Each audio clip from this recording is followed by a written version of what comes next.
With me tonight is Don Anderson. How you doing tonight, Don? Doing fantastic, David. Happy to be here as always. Well, good, good. Well, the legislature is in session in Oregon, which is always portends a deep and large grab into the pockets of every single Oregonian. Uh, and it always makes me feel nervous, Don, when everybody descends upon that building and starts making laws, which are what lawmakers do.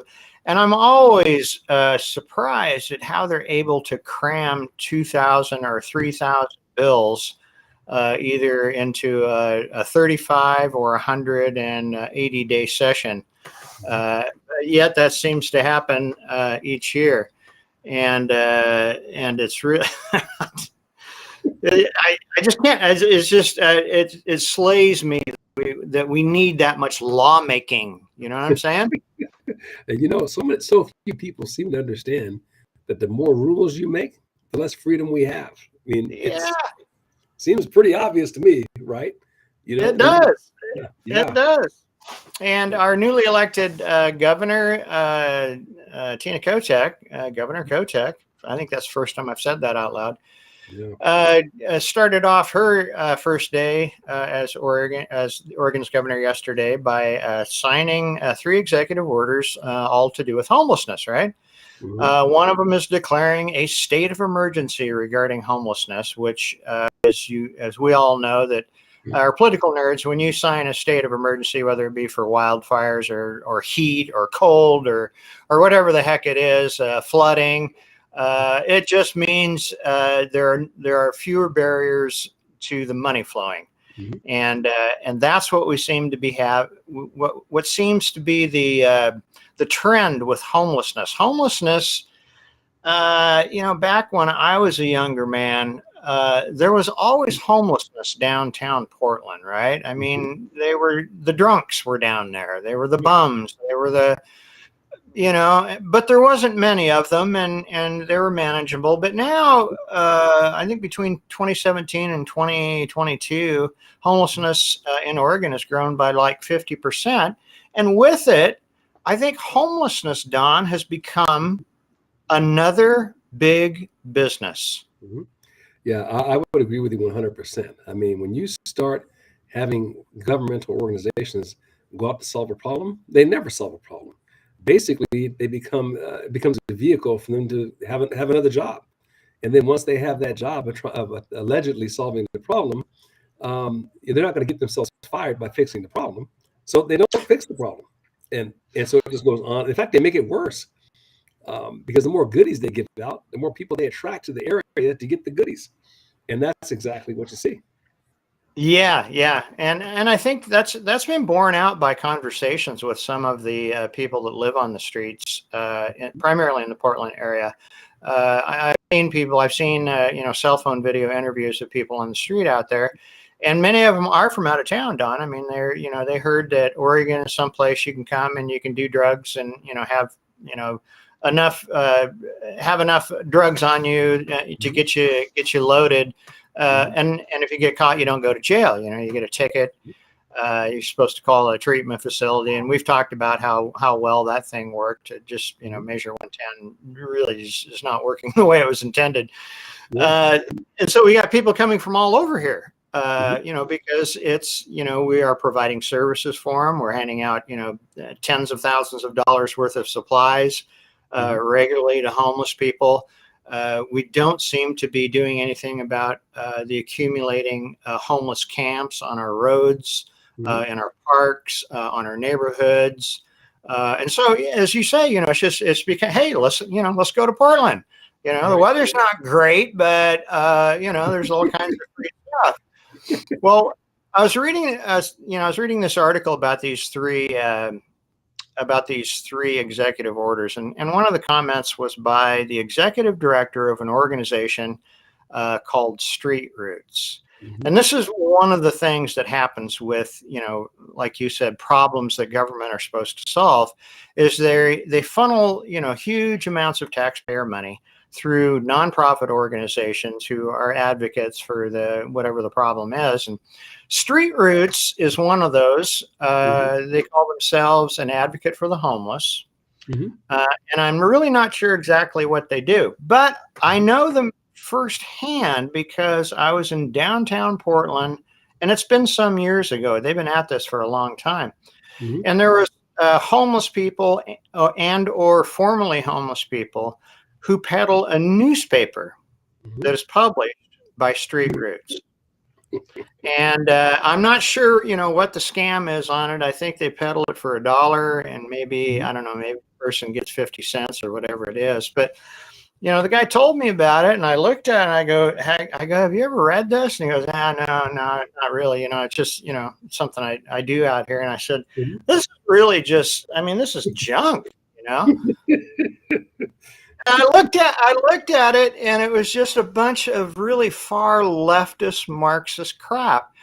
And after I saw that article that I read here, just an hour or so ago, I looked them up on Facebook, and I looked at some of their posts on Facebook, and they're a hardcore leftist Marxist organization that is being funded by taxpayer dollars, that is distributing their Marxist drivel using homeless people.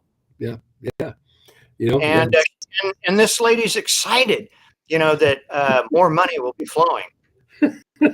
Yeah, as long as it's somebody else's money, they're thrilled. But again, there's like no effort to really help those people. There's nothing more criminal, I think, than encouraging these people in their degradation, right? So we've got, I don't know how many thousands of people that are living under bridges, living in the street. They'll either die in the street or get murdered in the street, and it's just no way to live. And how can you call yourself compassionate when you're not dealing with that directly?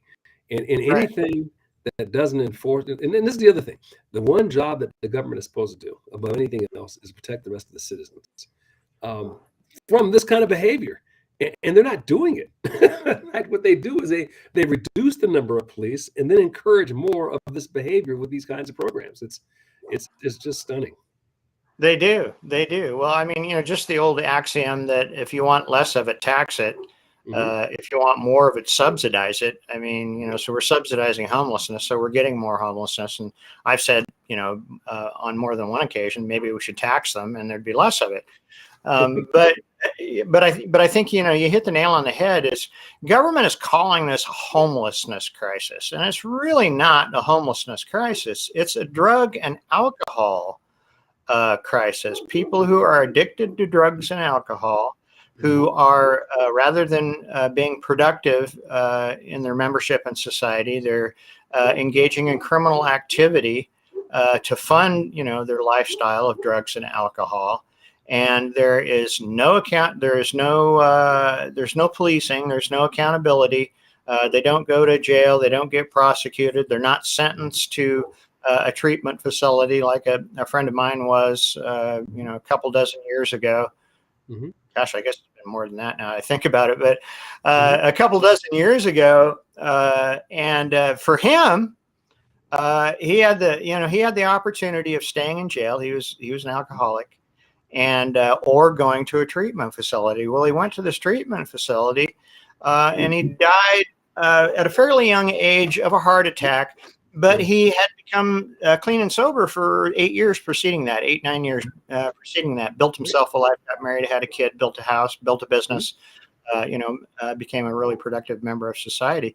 And we're not giving that opportunity, if you will, to the people that are lining our streets. Yeah, and you too. You think of these people who run these programs. It's all about virtue signaling. It's not about like actually fixing a problem. If they did, they would actually measure their progress and then show a measurable result. But they don't do that. And I remember my very first experience. I worked with a program in college. It was a governmental program, which I won't name right now. And it was designed to help sociologically disadvantaged kids, right? And my wife and I came into this program. And we started asking about the history and the track record and what were the grades when the kids came in, what were the grades when they came out, what were the results. There was like no records at all. So basically, all this was just a funnel for people to have government jobs and like not produce anything. And that's pretty much what you're looking at there. We're not measuring anything, so you're not producing a result. Right, right. And I'm fairly certain that taxpayer dollars that are being funneled into, well, we know the taxpayer dollars that are being funneled directly into government programs have no accountability whatsoever. But I don't believe that the government or the taxpayer funds that are being funneled into the nonprofits, supposedly nonprofit organizations, are really any accountability, showing any accountability either. I mean, it's not like they're, getting $1 million grant and then you have to come back and say, well, this is how many homeless people we took off the street. Yeah. And really they have, like you said, they have no interest in it. If the problem were solved, the organization's funding would dry up and everybody would have to, get another job. And there doesn't seem to be any appetite, to actually solve the real problem, which is not necessarily homelessness. I think it's a drug and alcohol problem. Yeah, I don't think there's any question about that. You talk to any of these people, they'll tell you like 95% of them are just are addicted to some drug, and then you layer on the fact that we have the most liberal and laid back, lax laws in the world around drugs here. And you got yourself a wildfire. I mean, that's gasoline on a fire. It's easy to get drugs. There's no criminal prosecution of it. This is going to be that place, and that's what we have. Yeah, we have created it, and it's really sad to see all the money, the taxpayer money, just burned up in a fire, and of course they'll. The majority in Salem, which are the Democrat majority, will be, seeking more funds so they can throw more money on the fire, so they can have a bigger fire and hold their hands up and stay warm, I guess. One of the things the Oregon legislature did, I think it was session before last, or maybe it was last session, I forget, but they confiscated $75 million of taxpayer money to give to these organizations, funnel through these organizations to purchase hotels and run these hotels to take people off the street. Mm-hmm. And it must have been the 2020 session, because one of the point of giving the money to these organizations to buy hotels was that it would be safer from a COVID pandemic standpoint than large congregate homeless shelters, which we have normally see, where you have bunk beds and bunks and dormitory style things. So they funneled $75 million into this, and the article I was reading indicated that they had provided for that $75 million. They had provided 857 beds, and if you divide that $75 million by 857 beds, you come up with a figure of about I think it was $86,000 a bed. Mm-hmm. Well, for whatever reason, I know that I guess it's because I was looking at buying a hotel, as a matter of fact, but I know that hotel motel baseline values in the area run right around $100,000 a room. Mm-hmm. So if you buy a 10-room hotel motel, you're going to pay about $1 million for it. 100-room, you're going to pay $10 million for it. So on the surface, it looks like they did okay with that. They came in at 86,000 rather than 100,000. But the point here is that these hotel rooms have 2 beds.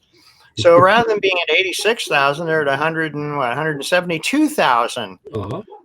Which is 72% more than what you and I would pay for a hotel or a motel, if we're in the private sector trying to make money. And it never ceases to amaze me, the overhead and the burden and the administrative costs that are associated with $1 of taxpayer money being forced through the government system and extruded out the other side, just a little fraction of what you put in. I mean, it's incredible. It's incredibly inefficient. Yeah, that's one of the reasons why you want government to be as small as possible. It is by definition ineffective and hyper expensive. I mean, the only thing that we really should be doing is things like a judicial. Think about the preamble to the Constitution, right? Things like a judicial system, right? Foreign policy, legal laws between states, police. But those are the only things, and it's really expensive at doing that. So why did you give it anything else? Everything else really ought to be privatized. Yeah, I agree. And so one of the other things that are now Governor Kotek declared in an executive order. I guess somehow she's going to build or cause to be built, or in some fashion, well, probably not happen, but in some sort of fashion, she is going to cause to be built an additional 36,000 housing units within the state of Oregon. Yeah. I mean, and here's the other side of that too. And I remember this. We rented the house in Long Beach, California. We saw the same thing happen with like Section 8.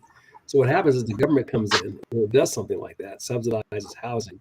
Then the people who are already in those areas, who busted their butts to acquire those homes, then you move these people in who have not earned that right, and and then they destroy the neighborhood.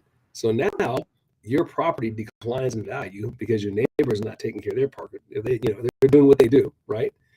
And so you get taxed twice. You get taxed to pay for them, and you get taxed by the fact that they're devaluing your neighborhood. And you see that, wherever they put these homeless in the hotels. What's the next thing you see?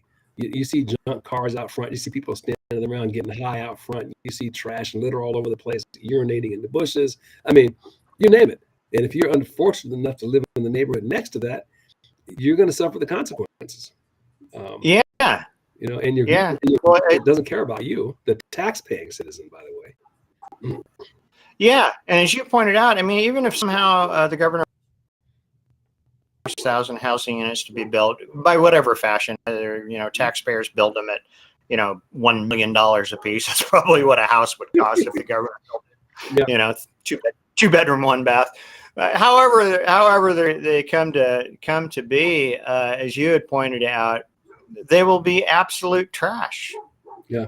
I mean, if you take the people that are currently living on the street with their current addictions, either drugs and or alcohol, their inability to be productive because of that, their inclination to steal or commit crime, prostitution, whatever it is, to fund their lifestyle, they're going to trash the place. I mean, we were talking before the show.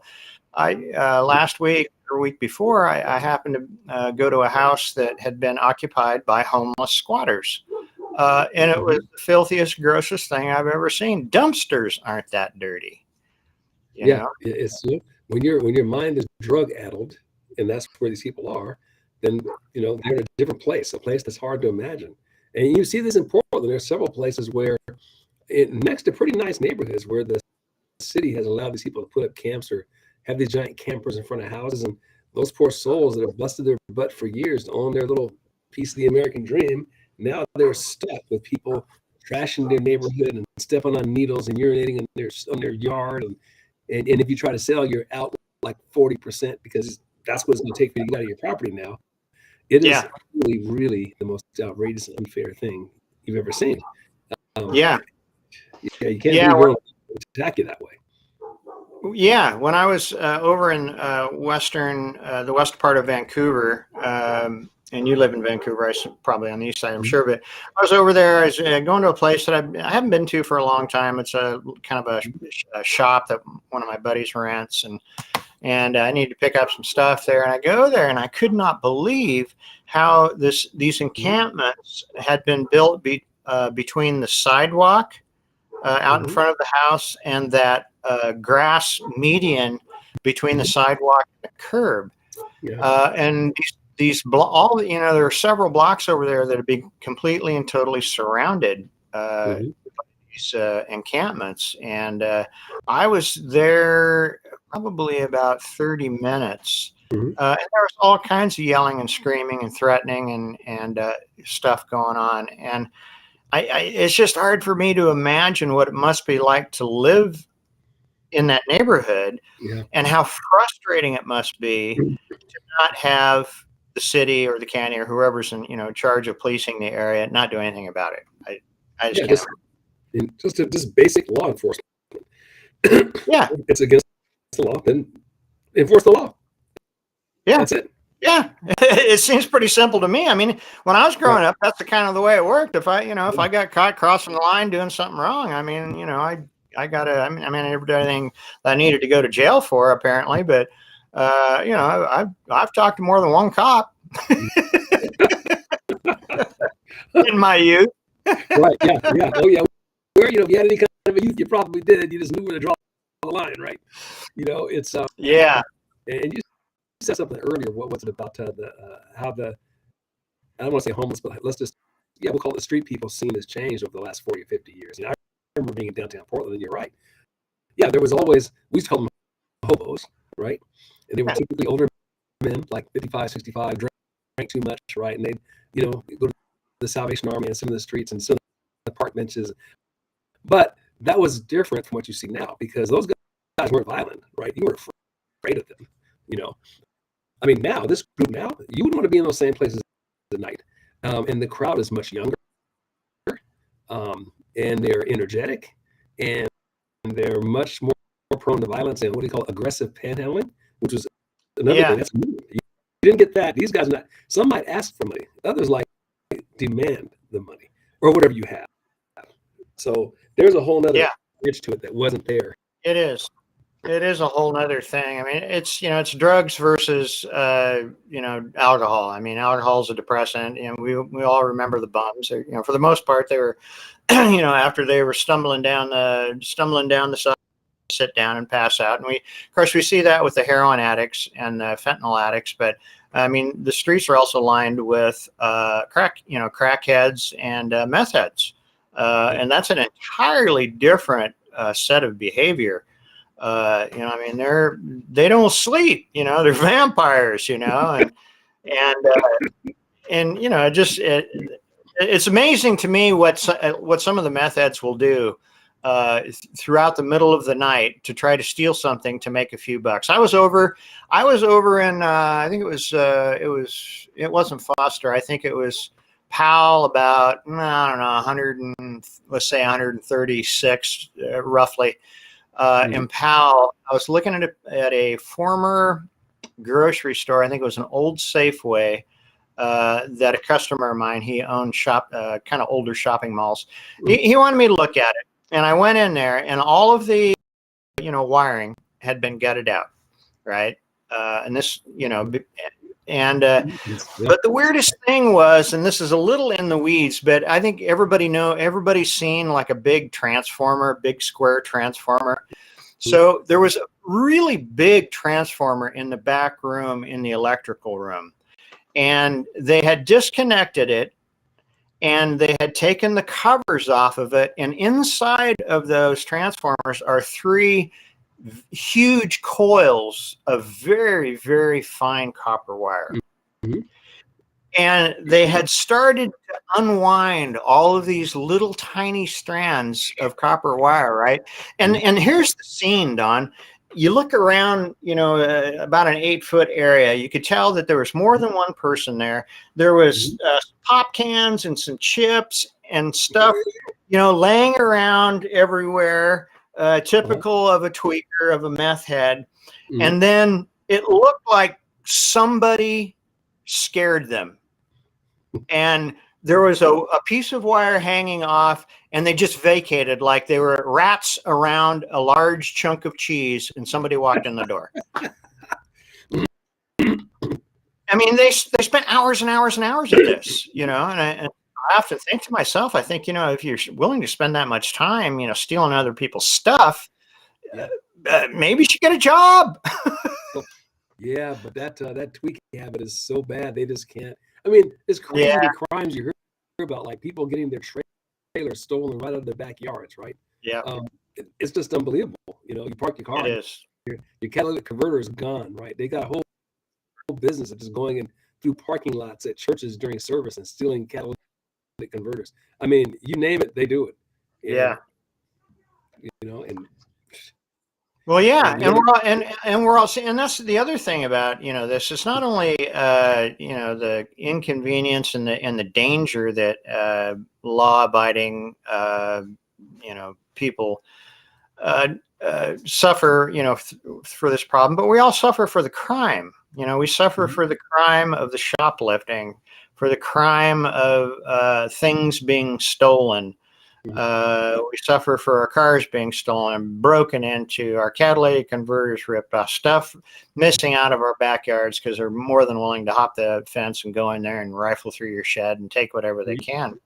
And there seems to be in these larger progressively run, Democrat-run cities like Portland or the Portland metro area, the greater Portland metro area, and I'm not sure what it's like in Vancouver. There's just does not seem to be, again, any appetite to enforce the laws that are on the books and get rid of this behavior. I mean, it's I don't know where the tipping point is, Don, but it seems to me at some point something happens when you let this go on long enough, when you let it grow, when you let it metastasize across a variety of neighborhoods. At some point in time, it may be too large to stop. I'm not sure. Yeah, I don't know. There was a time when I would have 100% agreed, but I think it kind of depends on the nature of the population. So a population that has lost the capacity to reason, and I'm not saying this is 100% true of Portland, but to keep voting for people, you've seen the result for 40 years, even especially in the last 20 years. And granted, the needle did move. We finally had a relatively close election, so maybe it's just not enough pain. But the inability to see an action and then see an effect, and not be able to see the correlations, just amazing to me. I mean, when else do you see crime go through the roof like it's gone through in a city like that? And then people keep voting for the same people that brought them the same problem. It's just amazing. It really is amazing. And I think part of that is the city's attracting people like that to it also. Yeah, it is. It is. And it's hard for me to understand the psyche within the Portland, let's just call it Portland, the Portland resident's mind that says that this is okay and that I want to keep this and I want to vote for more of it. The only thing that I can think, because I mean, a reasonable thinking human being that can afford a house and drive a car and hold down a job would put that together, like you said, Don. They would make the logical connection between the policies and the politician, and that would show up. One would think more strikingly than it has at the ballot box yet, as of yet. But I can't imagine, anyone the farthest left person in Portland, I wouldn't think is okay with having a homeless camp in their front yard. And maybe that's, I mean, maybe there's just not enough of them yet. I don't know. you took the words out of my mouth. It hasn't affected enough of them personally yet. Right. And when you personally get robbed, get your car broken into. But then the other thing is just the lack of civility there. So now, you don't want to go out at night. You want to go out. You barely want to go out in the daytime. You don't want to go downtown anymore. What used to be a beautiful, walkable city, we go down there just to walk around, right? Yeah. Oh, yeah. And you just don't do that anymore. So there's a cost associated with that. I lived most of my life just south of town, and downtown Portland was a regular destination for us for nightlife, and I never once really felt unsafe or anything down there. We always, it's big city, there's some risk, every big city there's some risk, but we never had any problems. I don't think I ever knew a single person had any problems. And my daughter lives within within partying distance, if you will, of downtown Portland, and sometimes she says she's going there, and I'm going, man, where are you going? She'll tell me, and I go, oh, okay, but you keep your head on a swivel, because there's just there's too much going on down there. Too many people down there have no respect for others, the rule of law, private property, personal space. I really don't have a deep connection, to what's going on in that scene, that housing, the homeless, crackhead scene down there. I haven't spent any time down there looking at it. I've just driven by it.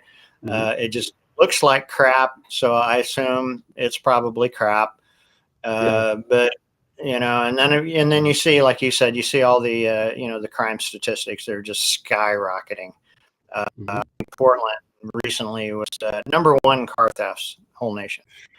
Wow. #1 car thefts. Yeah. You're going to get your stolen in Portland more likely than any other freaking city in the United States of America.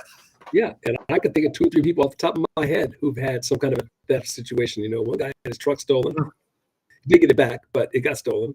Another guy had his trailer stolen right off his property. They walked to the backyard to get it, snapped the lock in the middle of the night, and go get it. Right, these kinds of things happen pretty regularly there, and I'm not there that much. Our neighbor across the street, it was her 2-year anniversary. They went down to the Pearl District. Some guy went through and just was breaking car windows, not stealing anything, mind you, just walking through, breaking car windows, got the car window broken out. I mean, I don't understand why you would even go down there. I was Delta Park a few months ago. Now, since I understand they'll periodically do these cleanups when there's a dignitary or something coming to town, right? But Delta Park, if you drive through and off the main road, but get on the my battery's getting low. The actual roads that are in Delta Park, you would not believe how filthy it is. When you see those things, those encampments up close, it is stunning. I lost my light here. It is stunning, just how bad it is. You're a shadow. Yeah, I haven't been up there, Don. The only place I've really been recently in Portland is I just driven through the middle to go out to St. Helens a couple times. I got off at around Haines, but the shocking thing is when I had to go out east some time ago, and I took Foster off of 205. Ooh. Why'd you do that? I couldn't believe it. Yeah, I couldn't believe it. I mean, actually, the most dangerous now is Southeast Portland. That is. Yeah. Oh yeah. That's that's changed in the last couple of decades. I mean, I used to live at 136 in Division, in the 80s, right? Was that Rockaway? It was a nice neighborhood in the 80s. It was nice suburban. I lived in I was young. I lived in an apartment, a really nice apartment. It was safe, and all that. And now, man, I drive through there and I roll my windows. I feel like I'm driving through my hometown of Southgate. It's like, not quite sure. I'm not quite sure if I should be here. I don't know if I'm safe. Yeah, that was right around the corner of what? David Douglas High School, right? David Douglas I don't know. Yeah, those I don't know. I don't know. Yeah. I had a business on 122nd and Stark, and I wanted to live, close to where I was working. So we got this. Yeah. There were new apartments. They were nice on 136 in Division, and I remember driving through there in recent years, going, "Wow, this place is really down in the dump strip club." All kinds of. It's so bad right now. That's probably the worst, right in there. Those neighborhoods the streets you just named, probably the worst. Now there's other pockets, right? But that's probably the worst. Yeah, I started noticing that on the news, I don't know, 15 years ago.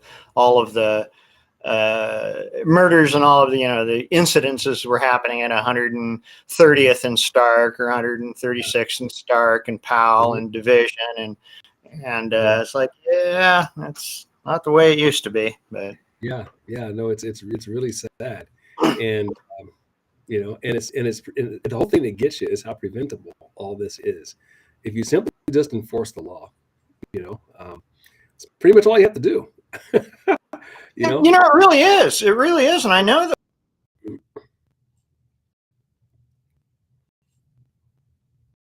prevent on the side of Foster Road. And, why there's no appetite with that, I'm not sure. On the one hand, I do have an empathy for people who are legitimately homeless.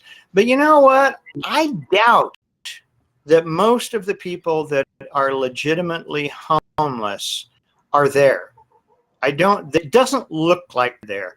If it were me, if it were you, and we were legitimately homeless, number one, I don't think we'd go there. Mhm. We'd go someplace else. Yeah. And number two, we wouldn't look like that. Mhm. We would not be surrounded with garbage and that kind of stuff. I mean, we would be doing everything in our power to get back indoors because we like that. Yeah. Yeah.